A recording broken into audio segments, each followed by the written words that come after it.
చిన్న గ్రామంలో రాజు అనే బాలుడు ఉండేవాడు. అతను ఎంతో బాగుంటాడు, కానీ కొంచెం చిలిపి.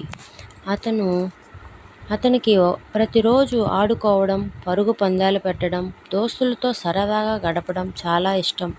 ఒకరోజు అతనికి తన తల్లి ఒక చిన్న మొక్కను ఇచ్చింది. రాజు, మొక్కను నువ్వు జాగ్రత్తగా పెంచుకోవాలి, దానికి నీళ్లు పోసి పచ్చగా పెంచాలి అని అమ్మ చెప్పింది. రాజు మొక్కను తీసుకొని మొదటి కొన్ని రోజులు జాగ్రత్తగా చూసుకున్నాడు. కానీ కొద్ది రోజుల తర్వాత ఆ మొక్క పచ్చగా లేకపోవడం గమనించాడు. రాజు బాధపడుతూ తన తల్లి దగ్గరకు వెళ్ళాడు.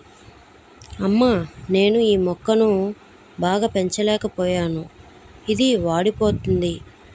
అమ్మ నవ్వుతూ, ఏం లేదులే బాబు, మరో అవకాశం ఉంది.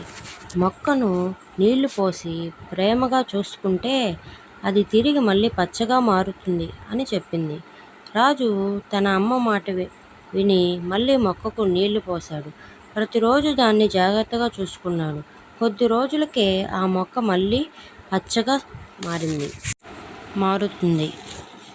దీన్ని బట్టి మనం బాధ్యతను నిర్లక్ష్యం చేయకుండా ప్రేమతో, శ్రద్ధతో చూసుకుంటే ఫలితాలు ఎప్పుడూ మంచిగానే ఉంటాయి.